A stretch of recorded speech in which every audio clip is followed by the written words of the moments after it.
Eddie'd been working on the movie. It took us 8 months to shoot it. Like we shot it literally on weekends, like at his parents' house in Long Island, like whenever he could afford to shoot. It took so long. And then he was like trying to like piece it together and like edit it together. And he was working on Entertainment Tonight, and they were, I guess, interviewing Redford. And Eddie ended up in an elevator with Redford. And he's like, Mr. Redford, I'm an independent filmmaker and I have this VHS copy of my rough cut of my movie. Would you take a look at it? And I later heard the same story from Redford, and he was like, and I don't know why. I mean, I don't know why I would take this kid's movie. And I was doing Entertainment, and I hate doing that shit. You know, like it was like so amazing to hear from him. Yeah. Because I remember when Eddie said, so you guys, I gave the movie to Robert Redford, and I burst into tears. Wow. Because I was like, Robert Redford is going to see me act, and I'm so terrible. I don't know what I'm doing. And Robert, like, first of all, like, how's, like, it's like, the fact that I'm worried about what Robert Redford thinks of me. Right, yeah. You know? But my hair was horrible. Right, I know. It's like, God, I wish I had been better. I just don't know what I'm doing yet. It's breaking bread. So good to see you. So good to see you, too. I don't know if the world knows how good of friends we are. I don't know if the world, should we tell them? Go ahead. Well, we've known each other since 19... Is it 19? Yeah. Mm-hmm. Because we met through Jen. Right. And I stayed for a period of time in your apartment in New York. You did? Yeah, in Chelsea. Oh. And you guys weren't there. Right. But Jen was there. Right. And that was in the 1990 somethings. Like 98, 99. Yeah. Because that's when I started. That because Cynthia was living there. Right. Lived there with Jen years ago. And then I moved in. Mm-hmm.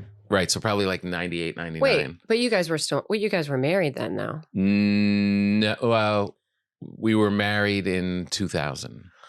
Oh. Right. So maybe you were in right before, like 99. Yes. Yeah. I was in way before, actually.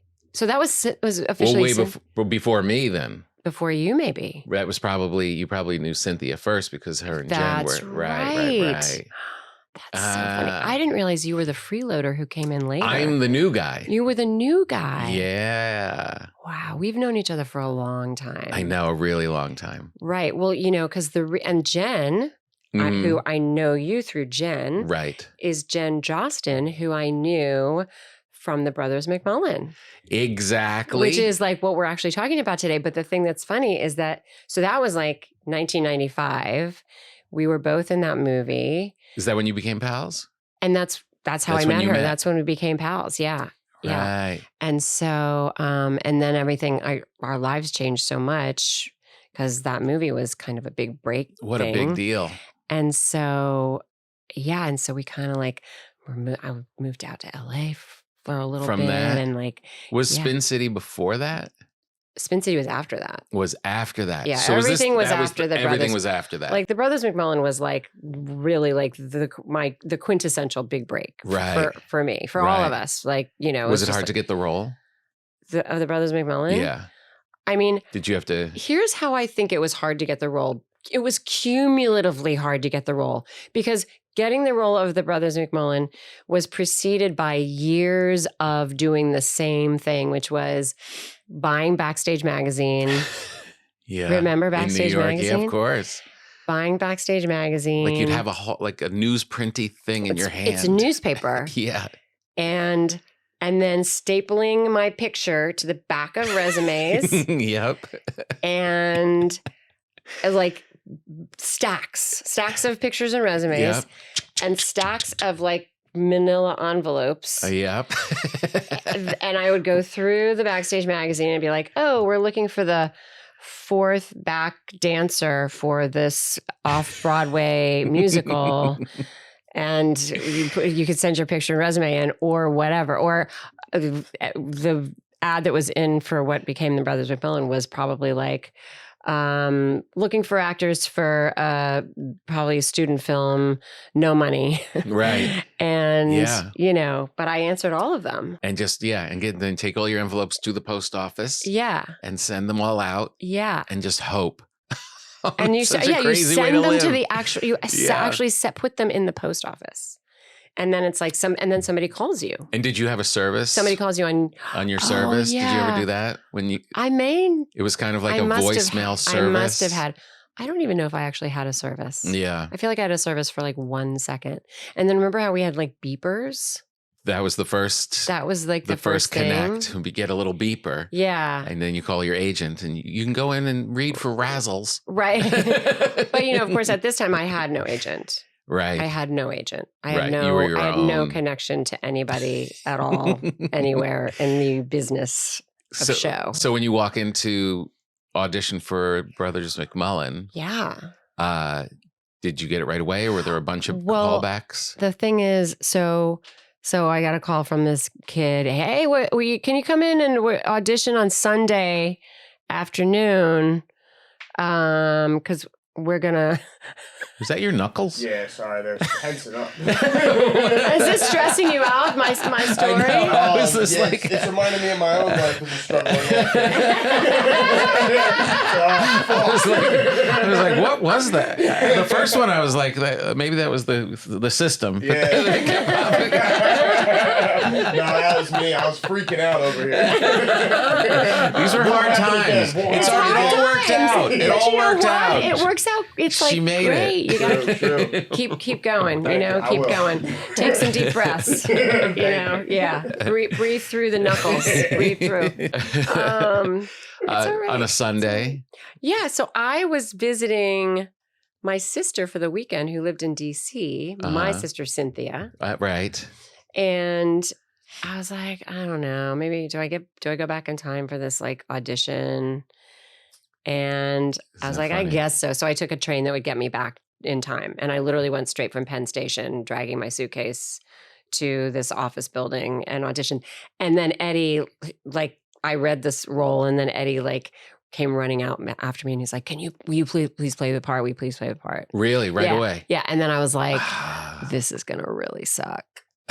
Because he wants me so like bad. If he's like desperate for me to be in it, this is gonna be bad. This is gonna be terrible. This is gonna be real. I mean, this is gonna be the lowest of low budget, whatever. Yeah.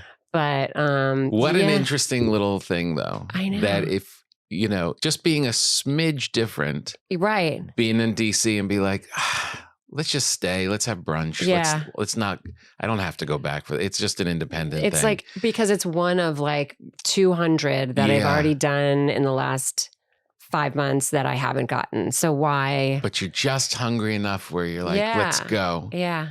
Oh, that's amazing. I know. Isn't that fun? And then it was like, and don't you remember? I mean, I remember those days, those early days, like in New York, like, there's something about just having like a driving dream that it adds this kind of electricity to life. And even though we really didn't have anything else, like, and we're all like working day jobs and there's like no vision of the future. Yeah. It was like a really fun time. Like, that's when I met Lauren Graham too. Right. Like that same period. From acting class. Oh, really? Yeah. And we would just like, we were doing a scene in acting class, and we would like meet on Sunday, and like we were playing two characters who were supposed to get drunk. So of course we like opened a bottle of champagne and got drunk like while we rehearsed. Yeah. And like with the Brothers McMullen, like he didn't have film stock most of the time. So we would just get together at 10 o'clock at night after everybody was done with their day jobs. And like sit around and drink beers and just like talk about the scenes and stuff. It was just like a fun time where you were just creating for the sake of creating. Yeah. Just happy to do it. Like that you're close to being able to say I'm an actor. Right.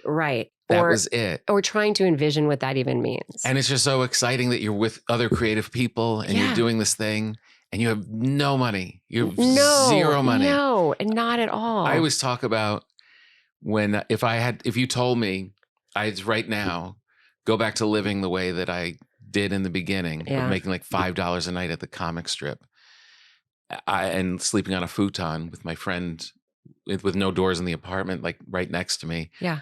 I would probably just lie down on the ground and die.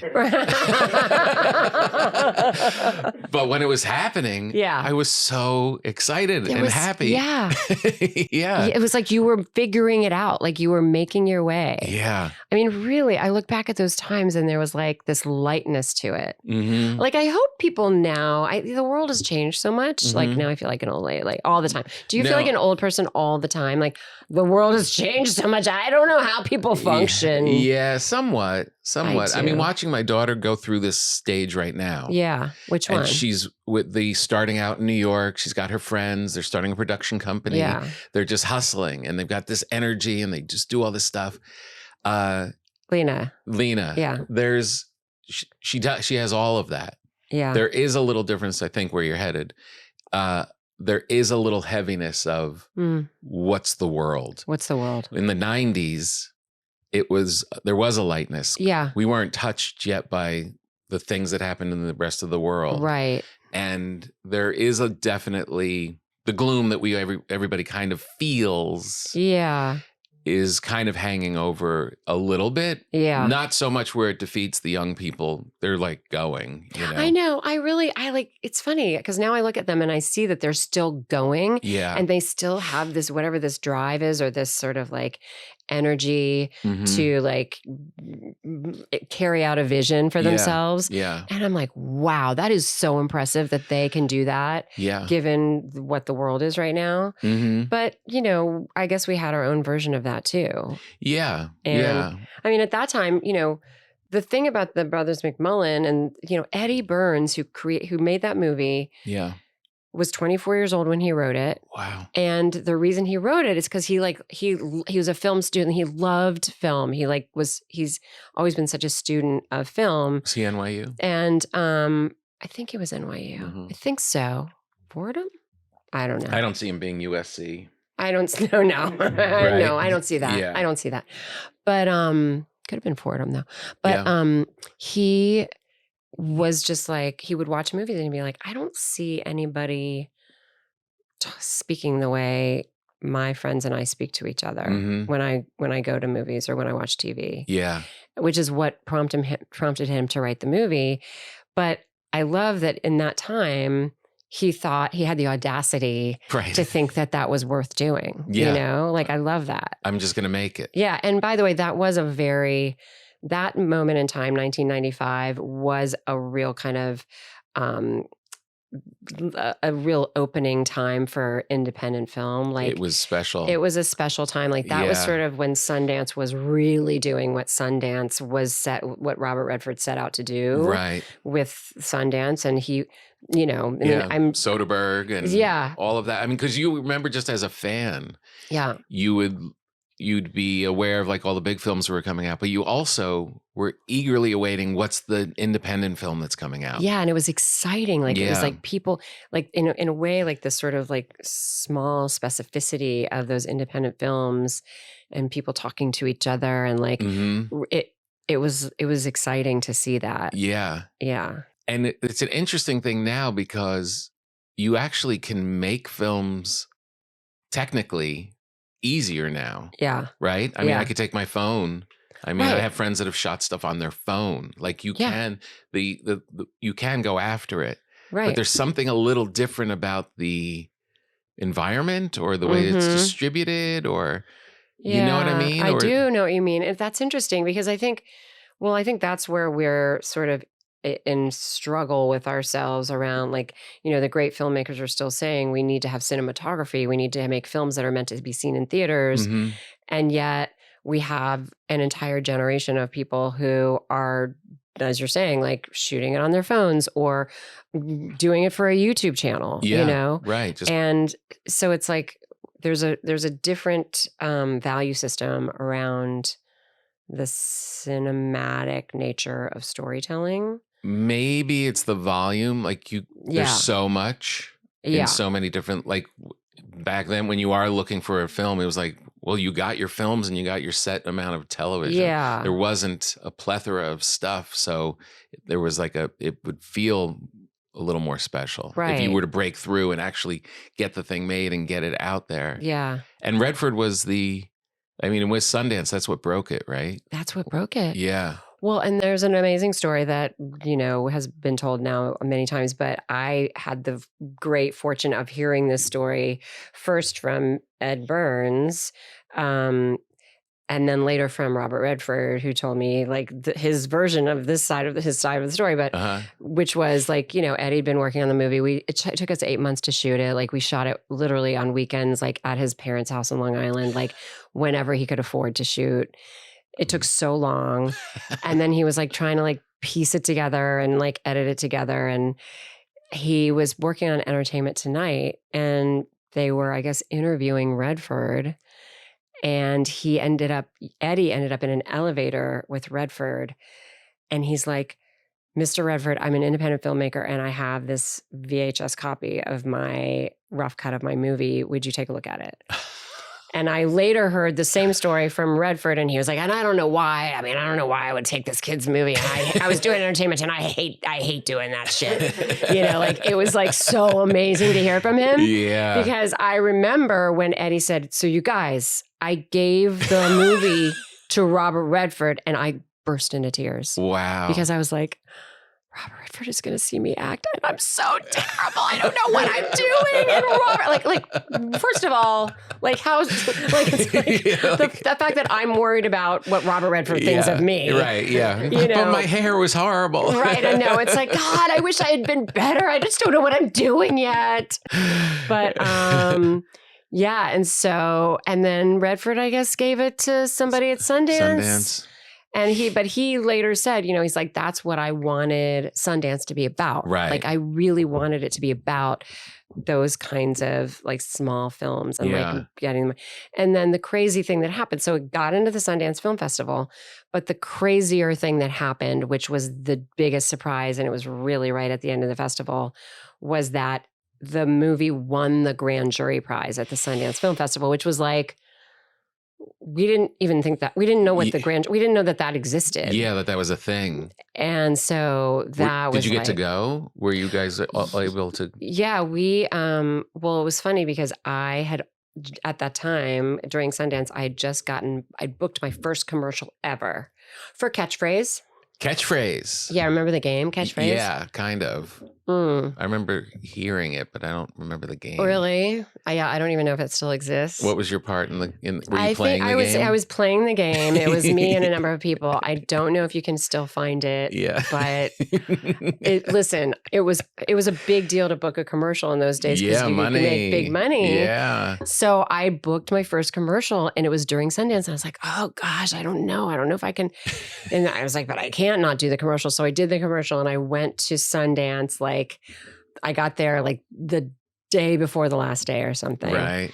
And like, so I was able to go see a screening of the movie because I don't think I'd not seen the movie. Jeez. So I went and saw a screening of the movie at Sundance. And then the next day was the awards ceremony. And they were like, they were going to have us sit like in some like, overflow room, or whatever. And then, right. And then at the last minute, they were like, you know what, we're gonna get you into the main, the theater, main theater. And so they put like, we were all like the cast that was there. We were all in the very, very last row of the theater, and we're sitting there, and they go through, and we thought maybe we might win the audience award. But we didn't win the audience award. And I was like, okay, it's fine. It's fine. Like we would never expect, of course not. Of course not. And then they announced the grand jury prize, and it was, and I remember Maxine Bonds, who was Eddie's girlfriend at the time and like plays his girlfriend in the movie, turned to me and she goes, I don't think our lives are ever going to be the same again. And it was one of those moments where it's like, it was so big. Whoa, everything just changed really dramatically. God, it was big. I mean, it had huge impact. Huge impact at that time. Yeah. And what was cool is it was a huge impact, like in broad terms, in mainstream terms. Yeah. But it was also this independent, cool. It still had the cool factor too. Yes. It had people like looked at you all as like the cool kids. Right. It wasn't like a sellout to make it big. It was that combination. It was the opposite of that. Yeah. Yeah. Jeez. And we had like we were just like genuinely like naive and kind of just like, okay, what do we do? Yeah, what's next? Yeah. There's actually this awesome, I should send it to you. There's this awesome like video of me and Jen. Oh, yeah. Justin. And it was, I think after Sundance, I think then we had a proper premiere in New York. Uh-huh. And it was us like doing an interview outside the premiere. And I mean, Tom, like I have to send it to you. You'll be like, oh my God, we were such little babies. Yeah. We were so like wide-eyed. Like, yeah. I mean, it's just really great just to be here, like playing with our hair, like wearing like, ill-fitting dresses that were too skimpy. And like, just like, this is just really exciting. I don't know. I mean, like literally clueless. It's so great. It was really great. I'll have to, if I find it, I'll send that to you. Wow. Yeah, it was that's fun. so great. What a great story. Yeah. And now I just watched last night. Oh, you did? I watched it. You watched it? Yeah. It's really sweet. It's really sweet. It's really kind of fun. It's really sweet. It's coming out this time of year. Which is good. It doesn't even, there's nothing really holiday. Well, except for the Thanksgiving. There's 2 Thanksgivings. And going to the bar, like at that time of year.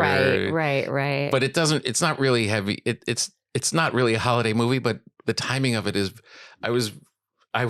it took me 16 hours to get home last night from Michigan after my last show of the year. Oh, God. And I watched it in the lounge on my way. Stop. And I just want to get home. I just want to be home. I just want to go back to whatever my life is. Yeah. And watching it, it's the sweetness of it, of home and all of that. And seeing all the characters again after all this time. It was a homecoming. Yeah. For me, watching it in a lounge, depressed. Yeah.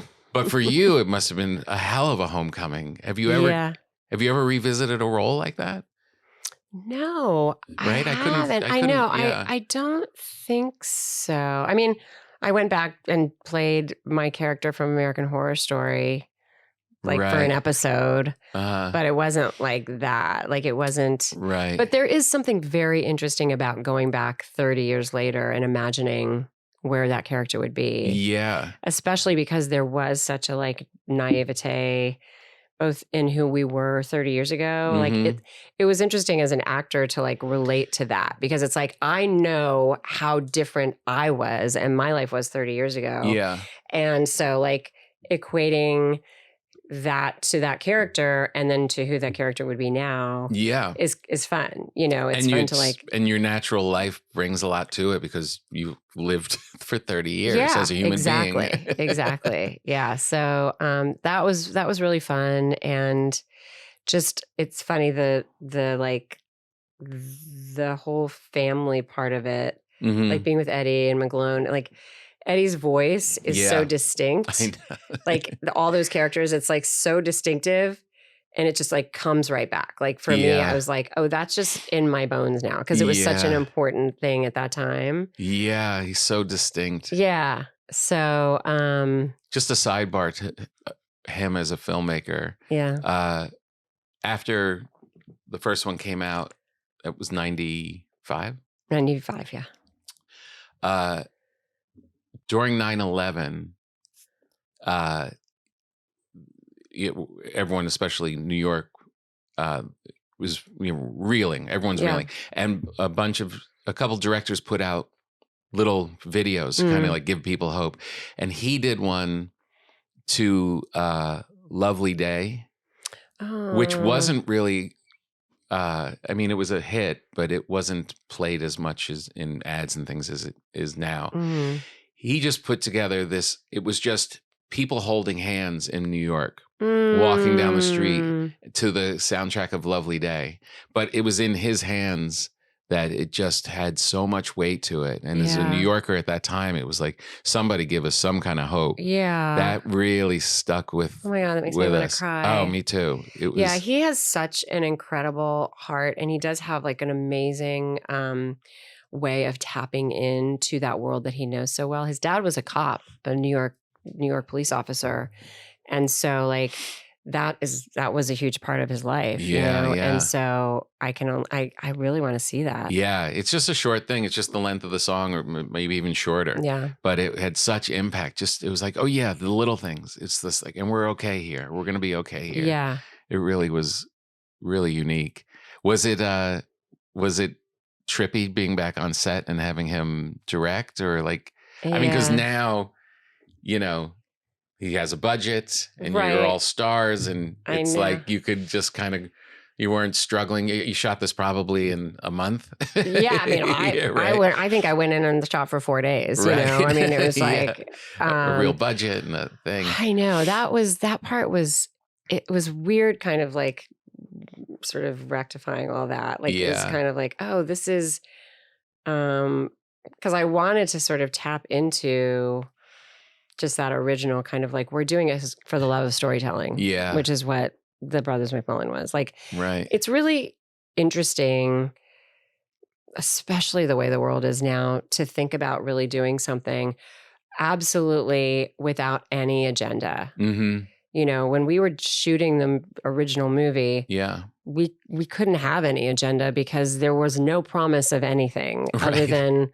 maybe we would get a little scene for an envisioned film reel that we hoped to have and use to get more auditions or something. Yeah, yeah. And so there was no other reason to do it other than you love to do it and you love to tell stories and you love to like play, you know. Yeah. And so I was really kind of, when we went back to do this, I was like, oh, I want, like, it's a good reminder, because that's what I always want it to be anyway. Yeah. So it's a good reminder, like, okay, I want to really tap into just all the fundamentals of what I love about telling stories. Right, right. And what I love about these characters and the complexity. Could you though?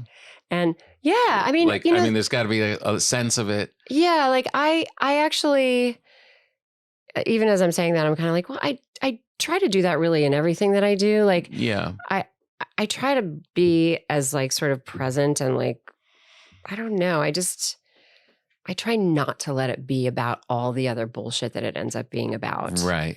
You know? Right.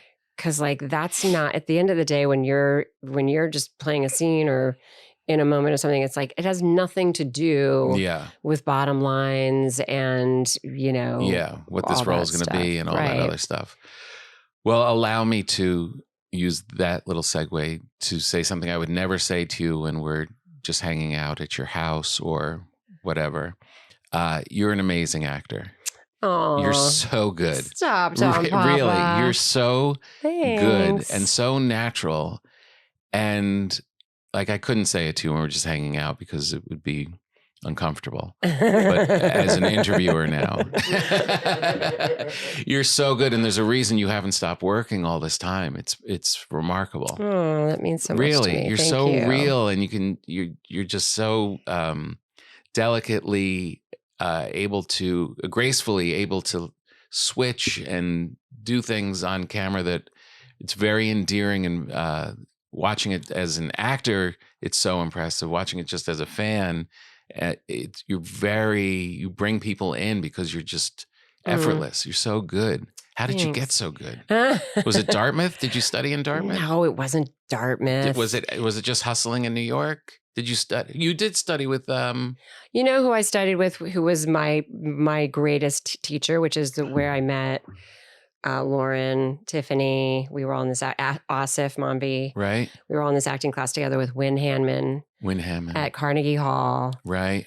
And he was my great teacher, you know. Right. I mean, I had many other teachers before that, but like, he was the one that was like, oh, I'm learning how to act. Yeah. And yeah, I don't know. I mean, I do think there was something about, I do actually think doing the Brothers McMullen and there was a naturalism, the authenticity of the heart of that movie originally. That sort of set a bar for me in terms of like, oh, this is how I want to work. I love working with a writer-director who is willing to not only share their vision and also allow you to be a part of this. They're the ones creating the vision. And it's great when it's a writer director because they're, it's all that part's all merged. Yeah. There's no conflict between the writing and then what the director's vision is. It's like, that is all part of the same thing. And then Eddie was always like, what would you say here? He was so collaborative, and that really I was able to discover an authenticity and like an integrity to working that way. Yeah. Because it was just like, I wanted to just like be really like honest and real. Yeah. And there was a naturalism to that I think he helped me discover and explore. And, and listen, that is still my favorite way of working. Friday Night Lights. Yeah. Same thing. Yeah. Like that was Pete Berg wrote and directed the movie, Friday Night Lights. Yeah. And then wrote and directed the pilot. He worked the same way. He would like he would like want to improvise. He would change scenes. He would like mix it up. Right. He's like, let's, it's all about discovery. It's all about, curiosity. Like, what would you do now? Let's like raise the stakes, like whatever in the moment. Like, so it's spontaneous and it's in the moment. And even as we were shooting the TV show and like Pete Berg wasn't there all the time, we were still, we held dear to that style. Right. And so, I still think it's the best way to work. Yeah. I mean, listen, there are certain things that are more stylized, that are a different kind of style, and you have to like adapt. But I do think that some of the fundamentals of working that way, I then can I try to like transfer into different stylistic. You can carve it out wherever whatever they put you in. Yeah. Which shows like you have a real style. Yeah. You have your own way of being. Yeah. Yeah. It might have been from that first commercial. Right. I think it was the catchphrase commercial. Yeah. I wonder if anybody's going to go out and buy catchphrase. I just picture them at some point yelling catchphrase. I know. Catchphrase. I think somebody does yell catchphrase. Yeah, I would think so. Oh, listen, I'm for sure somebody yells something. Yeah. I don't know what it is, but I mean, for sure they yell something. Yeah. Catchphrase. Catchphrase. But I feel so fortunate. You've never not worked. I don't think you've had a break. No, I haven't. I've had to if I force myself to take a break, then I will take a break. But I really love to work, and it's hard, it's harder now with the kid because everything shoots out of town. Right. And I'm a single mom and I want to be home with him. Yeah. Like he needs somebody to raise him. You know what I mean? I know, but he's only going to want to be with you for 4 more years. I know. So it's a limited time. I mean, really 3.5 at this point. But I remember when you got Nashville. Yeah. Oh, you kind of transplanted the whole enterprise. I transplanted the whole enterprise. Right. But that was a thing where I just didn't know what I was doing. Like I had just adopted Yobi and brought him home. And then Nashville happened. And I had been making decisions the same way my entire life. Right. For at that time, business decisions the same way my whole career. I didn't understand that maybe I needed to tweak the way I was making my decisions because now I had a kid. Yeah. So I was like, oh, this could be a cool opportunity. And I'd get to sing. It's a great part. And really great people, attached to it. So yeah, we're going to just pick up and go to Nashville. Yeah. Because that's what I did that for Friday Night Lights. We went and moved to Austin. Best experience ever. Yeah. But it turned out moving to Nashville with a 1-year-old baby that I had been with for 5 months. Yeah. It was with crazy. No I support remember that. system. Remember that? Yeah. You remember you came and visited? It was it was really crazy. Yeah. And did Edie go with you? Didn't Edie go with you? Edie came with, oh, that's right. We got Edie from you guys. Yeah. Edie came with us. Edie came with you. She lived with us the first season of Nashville. She was... Oh, do you ever see her? We text, but we haven't seen her in a bit. Because now she works, she's moved on and she works with Sarah Aubrey. Oh, right. who she's worked with now for like 10 years, probably. 10 years. Yeah. Like Sarah's like, you can't. Sarah Aubrey got her to drive.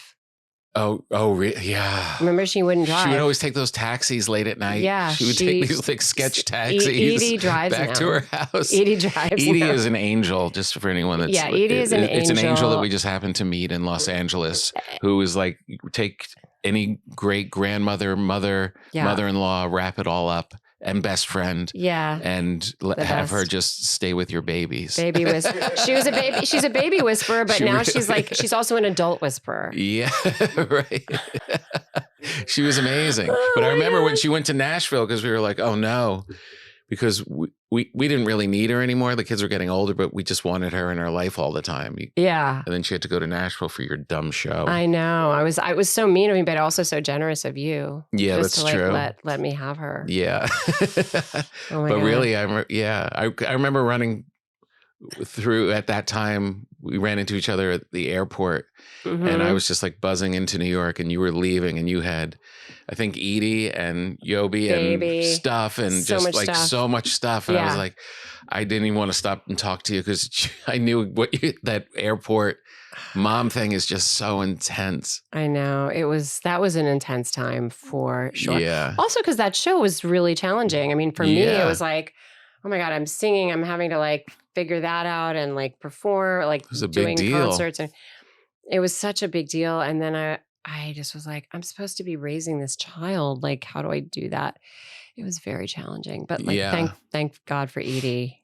Like, she was the saving grace. Yeah. So funny. I have this recollection one time. Like, I'd been working so hard and like Yobi and all the things.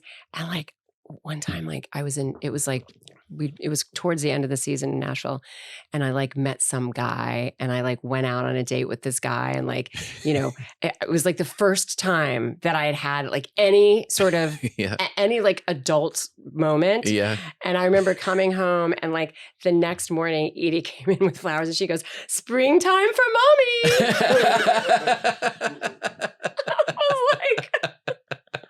I was like, oh, Edie, you are. She would do that with us too. Yeah. I remember her one time just coming over and being like, just getting our vibe in the morning. And she said to Cynthia, Daddy's very happy today.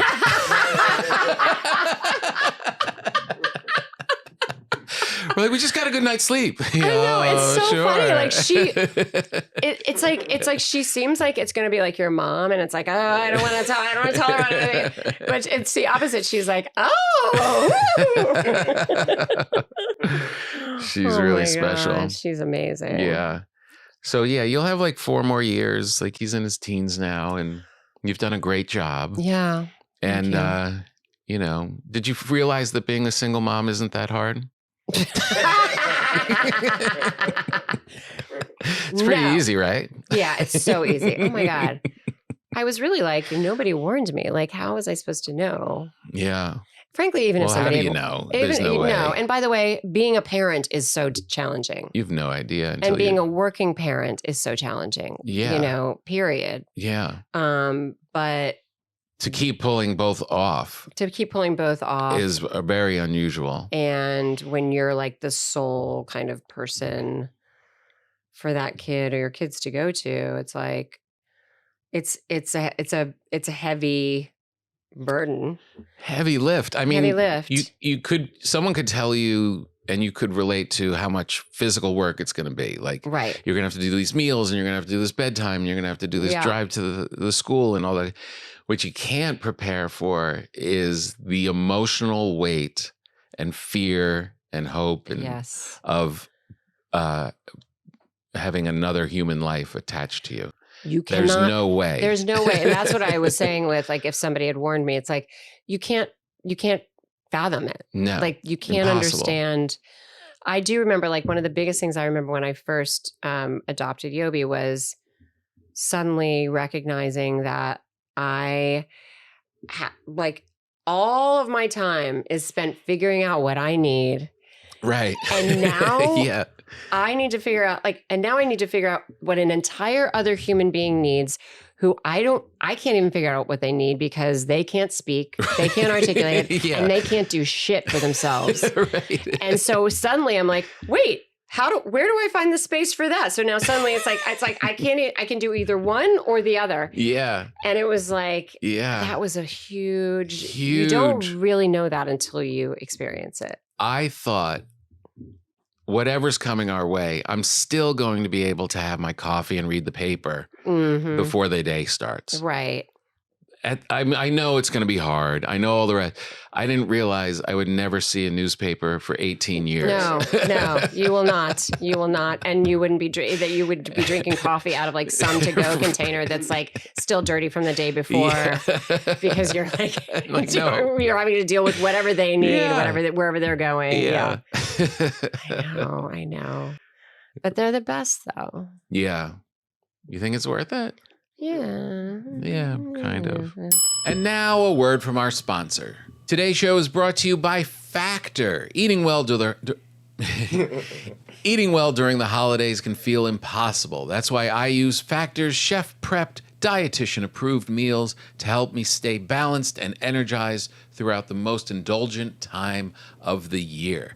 It is true. You start baking a lot of stuff, cooking a lot of stuff during the holidays, and then you have those in-between days where you're like, we probably shouldn't be eating nut bags during this meal also. It's nice to open up your refrigerator and see Factor meals. Unlike meal kits that require prep and cooking, Factor delivers fully prepared, ready-to-eat meals in just 2 minutes. Choose from a wide selection of weekly meal options, including premium seafood choices like salmon and shrimp at no extra cost. The salmon is really good.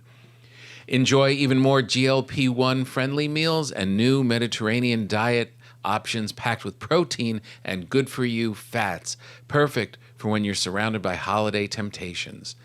Eat smart at factormeals.com/papa50off. PAPA50OFF. And use the code PAPA50OFF to get 50% off your first box plus free breakfast for 1 year. That's code PAPA50OFF at factormeals.com for 50% off your first box plus free breakfast for 1 year. This is an exclusive holiday offer and it won't last, so lock in your savings before the New Year's rush. Offer only valid for new Factor customers with the code and qualifying auto-renewing subscription purchase. Thank you, Factor. This podcast is sponsored by Squarespace. Squarespace is the all-in-one website platform designed to help you stand out and succeed online. Whether you're just starting out or scaling your business, Squarespace gives you everything you need to claim your domain, showcase your offerings with a professional website, grow your brand, and get paid all in one place. If you run a business of any size, you know that there's a lot of things that you need done. It's nice to know that you have a professional organization behind you that will make you not only look professional, but be very efficient. Squarespace gives you everything you need to offer services and get paid all in one place. From consultations to events and experiences, showcase your offerings with customizable website design to attract clients and grow your business. They'll help you get paid on time. Plus, they'll help you streamline your workflow with built-in appointment scheduling and email marketing tools. There's so much that a company like this can do for you to make you, as a small business, be a smarter business. Head to squarespace.com/Papa for a free trial. And when you're ready to launch, use the offer code PAPA, P-A-P-A, to save 10% off your first purchase of a website or domain. That's squarespace.com/Papa for a free trial. And when you're ready to launch, use the offer code PAPA, P-A-P-A, to save 10% off your first purchase of a website or domain. Improve your business and support our podcast all at the same time. We'd like to thank the good people at Mint Mobile. You know, you don't have to let big wireless and your overpriced phone bill suck the joy out of the holidays this year, because right now, all of Mint Mobile's unlimited plans are 50% off. You can get 3, 6, or 12 months of unlimited premium wireless for $15 a month. It's their best deal of the year, and it makes it real easy for you to give your expensive wireless bill the Scrooge treatment. Get it? Mint Mobile's best deal of the year is happening right now. Get a 3 to 6 or 12-month unlimited plan for $15 a month, and you can get all the text and talk on the nation's largest 5G network. You can bring your current phone and your number over to Mint. No contracts, no nonsense. Turn your expensive wireless present into a huge wireless savings. Oh, wait, I screwed that up. Turn your expensive wireless present into a huge wireless savings future. Get it? By switching to Mint. Shop Mint unlimited plans at mintmobile.com/breakingbread.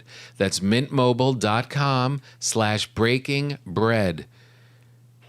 Limited time offer. Upfront payment of $45 for 3 months, $90 for 6 months, or $180 for 12-month plan required. $15 a month equivalent. Taxes and fees extra. Initial plan term only. 35 gigs may slow. More than 35 gigs may slow when the network is busy. Capable device required. Availability, speed, and coverage, of course, varies. See mintmobile.com. Thank you, Mint Mobile. Thank you, Mint Mobile. And now back to the show. I have a couple questions for you. Okay. Because you are, I'd like to say that you're very thoughtful and morally sound. Well, not in all aspects, but in you're politically involved. Yes. You look for injustice. You do not suffer injustice for others. No. You're very you're in tune, and you're correct. So I want to run a couple things by you and see how you'd respond. Okay. Oh God. Okay. I'm scared. No, don't be scared. Okay. Is it okay to steal things at the self-checkout? You're at self-checkout, you're scanning, and for some reason this one just didn't go, and it's already in the bag side, and you see that maybe it hasn't been logged. You know what? Here's my thing. I don't do the self-checkout because that is way too complicated and technical. And I was just home for Thanksgiving with my cousin, and she was like, we went to the self-checkout, and both Yobi and I were like trying to like figure out how it works and like how. And she goes, "Oh my God, give me that! What, you don't do the self-checkout? This is the I would die without it if I have to deal with a human being at the thing." And I'm like, "What are you talking about?" So, my limited capacities for the self-checkout, I don't think it's morally correct to steal something from the self-checkout. But I do think it's kind of fun to think about the fact that you could. And sometimes things happen by accident. Like, I'm not one of those, like, I don't think I've actually ever, like, I wasn't one of those kids that like stole like, good and plenties from the 7-Eleven. No, never? No, never. I was too scared. I was like, you can't do that. Yeah. You're criminal. But meanwhile, my best friend would steal like sugar daddies. No.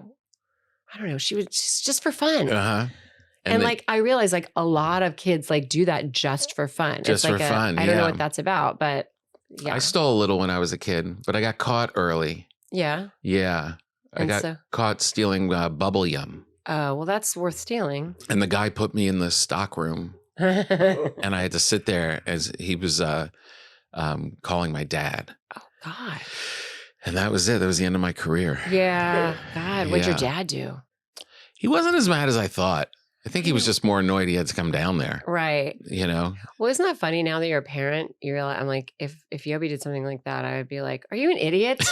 Right. Like, explain. Yeah, like what? Why are you stealing gum? Right. Like, why are you doing that? Like, what are you accomplishing? Right. But I don't think he would do it. I don't know. Yeah. One time here in LA, it was just like it just came out of me. I was at Vaughn's Is this adult thieving? This is adult thieving. Oh, I can't wait. Yeah. No, we knew each other. Yeah. I was an adult in LA, and brought my stuff out to the car, and I loaded it up, and I saw someone had a cart with a case of beer on the under part, when you put like kitty litter or whatever on the under part, and they forgot about it. Oh. And I didn't think about it. I didn't like this beer. It was like Coors Light. I had no interest in it. I saw it. I grabbed it. And ran threw it in my trunk, and sped out of there like it was a bank robbery. Stop that right now. You did not. I swear to God. And that case of beer stayed in my refrigerator in the garage for about 3 years. Oh, so I had no interest in it. My but God. I had to steal it at that moment. Wait, you should bring that to the next Yankee swap. I should. That's what you should do. Yes. Yeah, we have a great Yankee swap. We have a great Yankee swap. Which I feel like we just did 2 months ago. Right. Yeah. Because we missed Christmas. Well, we are now doing like summer Yankee swap because Jen and Pete moved to Hawaii. Right. So we just get it in when we can. I have to say, for all of the reschedule and whatever and trying to put it together, it is one of the most fun It's worth it. things ever. It's absolutely worth it. Everybody there is funny. I know. So funny. Everybody's funny. I don't laugh that much ever. That's why the Yankee swap is so important. Yeah. It It really is true. We are dying laughing Everyone the entire time. I still have up on my mantelpiece some ridiculous picture of Pete. Right. Which the thing is now I'm having it at my house. Yeah. And I get left with all the crap. Then you like get very mad. If you brought the Coors Light, I would now be stuck with like the corruption Coors Light in my basement refrigerator. And as authentically angry as you were when you were yelling at everybody, don't saddle me with all of your extra weird gifts and pictures of whatever. Leave your crap. Get it out, and I'm not kidding. Everybody did it. They did it, and they actually now do it just in defiance. Like that's part of the humor. Like they think that's hilarious. It is pretty funny.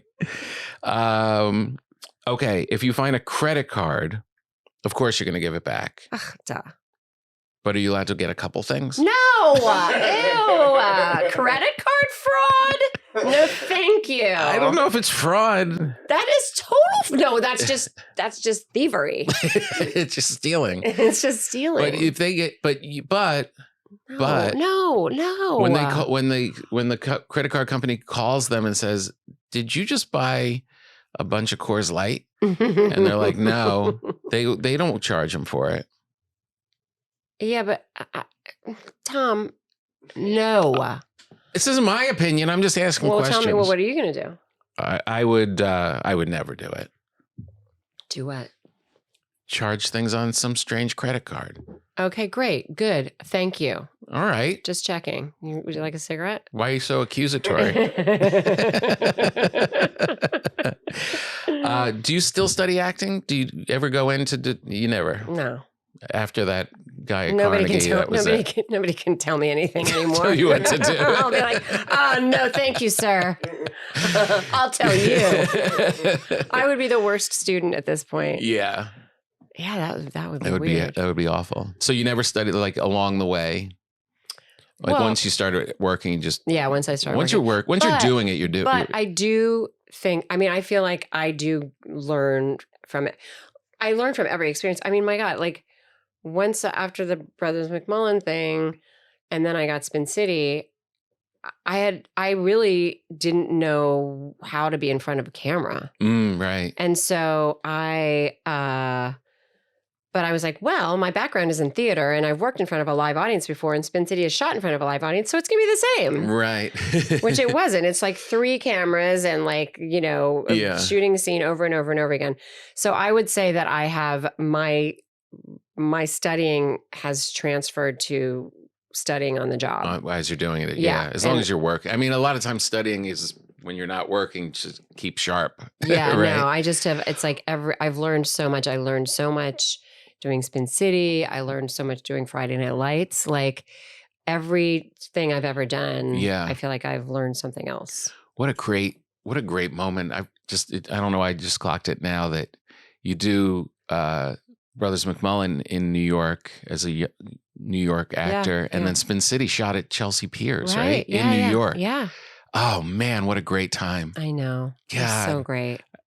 I wish we were friends then. I know. Well, we were. I mean, well, no, Not it was really. actually like later. It was like 2000. Yeah. I would have had a lot more fun if I could have come and like hung out with Michael and I know you would have. Like, why? What were you doing then? running around doing stand-up. Right. Were you in New York? Yeah.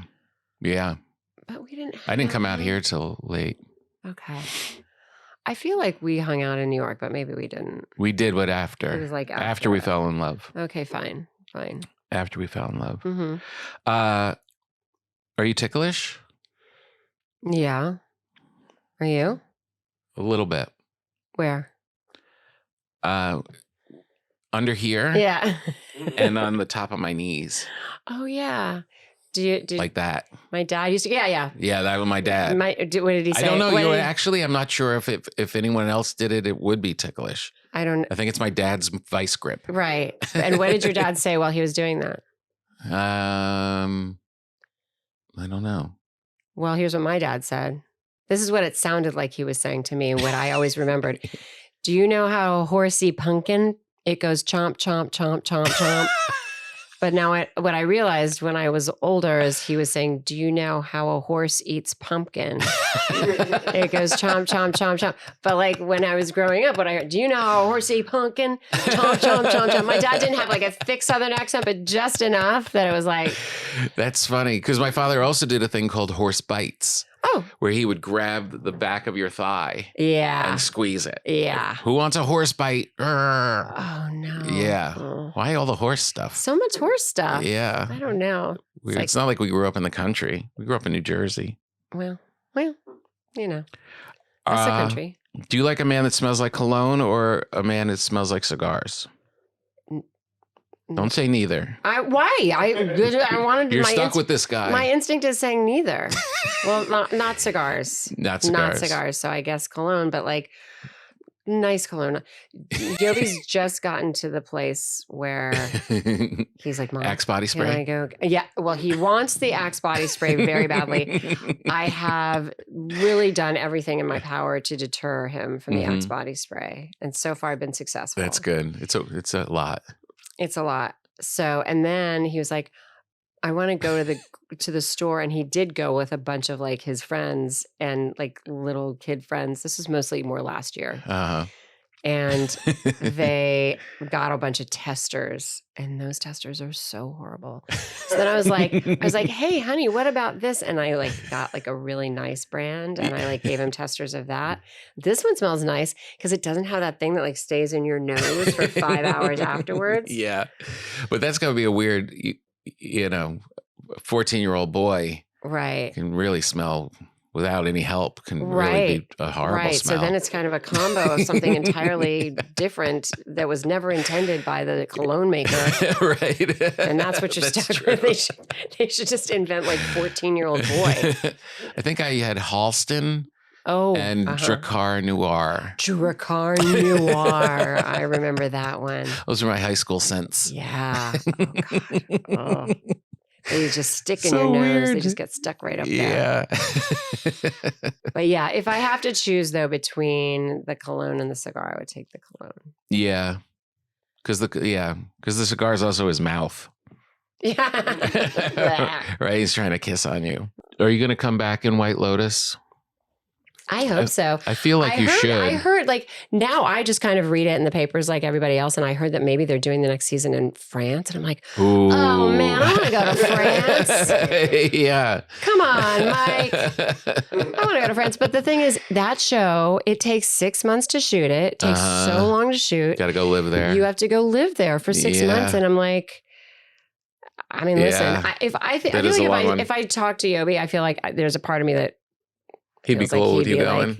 No, he'd want to go. He'd go, yeah. Like, I'll be homeschooled in France for 6 months. Yeah, it's only 6 months for him. Yeah, it's only 6 months. Yeah. So, but I don't know. I mean, who knows? But that was such a great character, though. You really summed up when you go to those resorts and see those. Right. And you hope that you're not one of them. Right. But you're so close to being it if you are accepting the luxury that is there. You really had such a good balance of being a good person, but not a great person. Right. But it was funny because it was really important to me. Like, I'm like, okay, I gotta understand who this, like, I had such compassion for that character and that woman, because I'm like, she was brought up similarly to the way I was brought up. Like, you can do anything. You can have it all. Right. Like, that's how I was really, you can have it all. But at the same time, with these very conventional ideas of what your life should be as a wife, as a mother, you know. So it's like, we were brought up with these kind of conflicting ideas about who we were supposed to be as women. The culture wasn't really ready to support women in these big leadership positions. It also wasn't ready to support men in relationships, like being less powerful than their wife. And so it's like, we don't have any, like, we're just figuring it out. Making it up, you know? Yeah. And the thing, and I love the idea that, like, within that season, that, like, her kids hate her. That part, you know was, what I mean? Yes, the eye rolls of, and just, just like, it's they're so resentful. Yeah, and all she's doing is trying to, like, do a good job. I know. It's my like, heart broke for her. She's just like, look where I got you guys. Right. We're in this paradise. We're in this room. We're in this thing, and they're just like, ew. What's wrong with you? Right. I know, exactly. And I'm like, so terrible. It's just, we haven't figured it out yet. Yeah. Do you have an idea when you're in the middle, like, it's a 6-month process of filming that? Do you, and with any project most of your projects have been really successful. Do you get an idea like, oh, this is probably going to be special? Yeah. I mean, with White Lotus, I loved Mike White from forever. Yeah. And had actually done another movie that he'd written. We'd worked together. So I was really excited about doing something with him, just because I think he is so brilliant.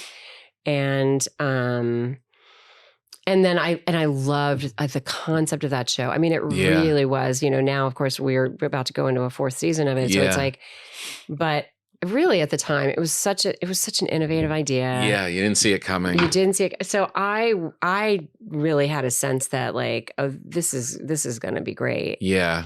Yeah, that's cool. And then we're there. I mean, we shot it during COVID, Right. But we're there, and, like, it's just such a great cast. Oh, yeah. And so much fun. Also interesting. So smart. Yeah, God. And, he's directing the whole thing. Yeah, and that it hasn't taken a step back is so impressive. Yeah, no, I think it's changed a little bit. I think it's leaning much more into murder mystery than I think it was when we shot ours. Right. Like, I think our season, I think, felt much more, to me at least, like social commentary, and it had this kind of, like, accidental murder mystery in it. Yeah. But yes, and yeah. But now I feel like it's much more kind of like, Yeah. Like, but still, there's still those elements of, whoever played the corporate dad going through the thing this year. Yes. Right. You know, and oh yeah.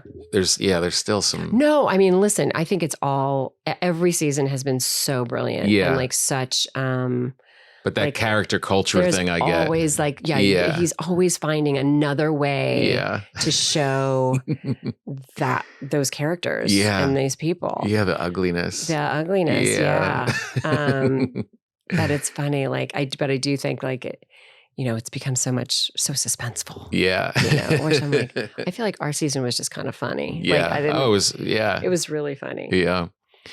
Well, congratulations on the Family McMullen. Oh, thank you. Yeah. Are you getting some, I mean, it's been out now for like a week or so. Yeah. Do you feel like people have come back because it was, right? I think people are really, it's funny because I was like, are people even going to remember Brothers McMullen? But, like, I actually think it's funny the people who have come up and been like, that was my that movie meant so much to me. And I'm like, really? Because, I still think of it as, like, this little tiny thing that, like, barely happened. Right. But then I also really think that, especially because it's holidays, like, I feel like Brothers McMullen, this Family McMullen is like the perfect kind of like, I'm going to cozy up on the couch in the afternoon in my PJs and like watch during the break. Like really funny rom-com. Yeah. You know? Yeah. And I feel like it's going to be perfect for that. Yeah. All those elements of it, all those relationships, yours, the kids, adults, but there's a good spark with all of them. Yeah. Yeah. It's like, it's fun. It really has, I think we don't make rom-coms the way we used to. I know. And I think it has such a great, I do think it has a lot of those elements that really work. Yeah. Yeah. Are you hitting on me? That was a great line. You're just, it's just so matter of fact and so Connie. I'm just, wait, are you hitting? I'm just going to say it out loud. Right. I know. I love a forthright woman. Yeah. That's so weird. You never play them. Right. I know. It's hard for me to relate to them, but yeah, I do. Well, this is really great. This was really fun. So good to see you. If nothing else, just so I could say how great you are and then when we see each other just socially, I can just go back to, we can just go back to ripping each other apart. Ridiculous. Yeah, exactly. Okay, perfect. Well, and we'll just forget it ever happened. Yeah. Okay, good. Yes. No, it's so good to see you. Yeah, you too. I know you guys had your fun Halloween party and I couldn't make it. Oh yeah. Tiffany came next time. I know, next time. Yeah, it'll be good. It's a good one. Yeah. All right, we got it, kids.